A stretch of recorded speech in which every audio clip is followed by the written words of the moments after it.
you go, nigga. But she ain't messing with no broke.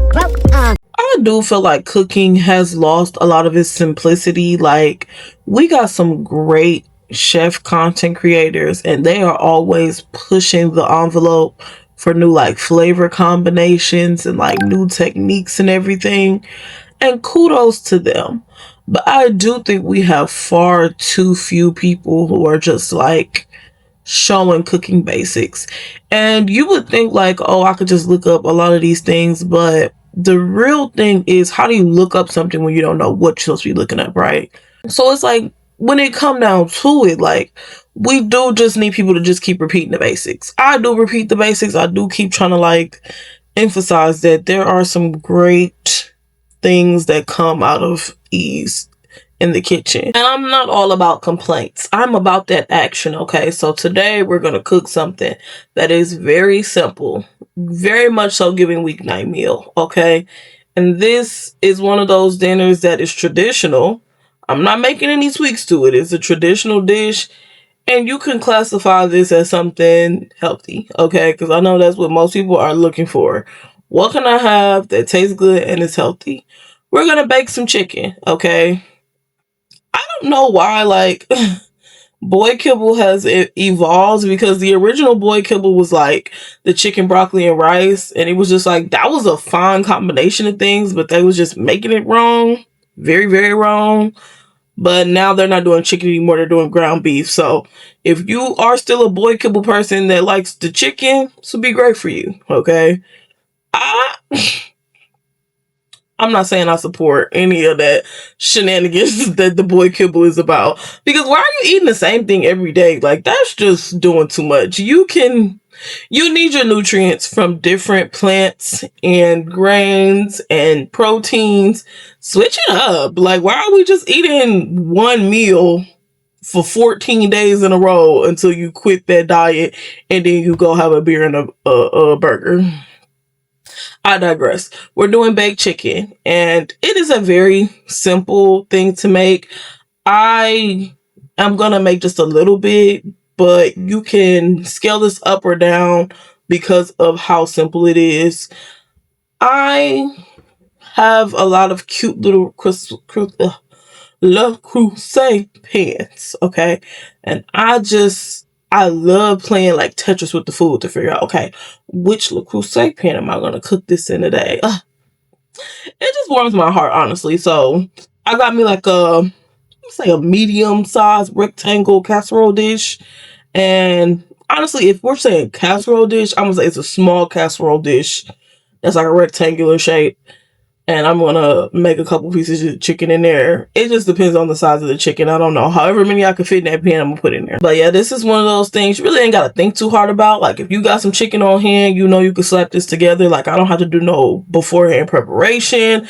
I ain't got to go, okay, I need to get this, and this. Like, I got chicken on hand. I know I can throw this in the oven real quick. So we're going to bake this chicken real quick. Y'all are going to trip out when y'all see how easy it is to make this baked chicken. You know, I wouldn't be me if I didn't start a recipe with my frozen fajita vegetables. So this is just frozen bell peppers and onions. They're still frozen, as you can see. I'm just throwing them right on in the bottom of this pan. I did make my own seasoning blend for this recipe. You'll be able to get the ingredients that I use in the description. You'll see a link to my Substack, and it'll have the full recipe and the recipe for the seasoning blend. I just put a little bit of that on top of the onions, and I wasn't sure how many I was gonna do because I had a couple small ones in there, but I think I'm gonna just do 4 here.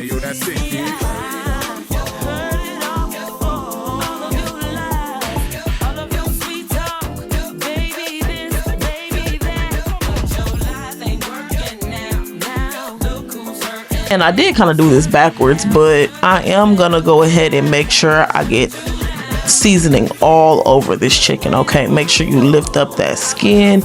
You get some direct contact with the fleshy part and get that seasoning on both sides and the skin, okay? So just make sure it gets everywhere.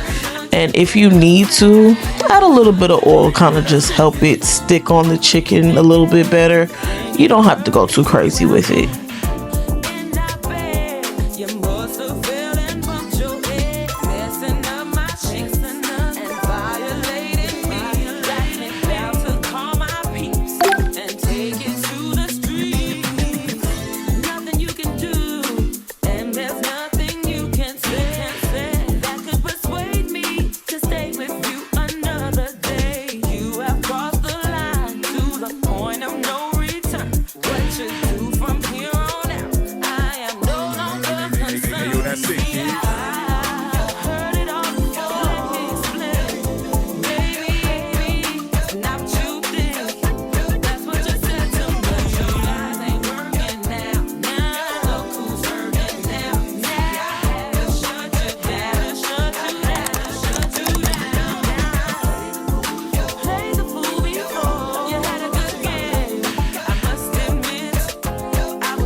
Now that we got that chicken all covered up, we're gonna cover her with a little foil. Okay, cover this tightly.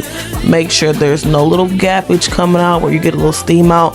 You want that steam to stay trapped in that chicken because that's what's gonna keep it nice and juicy.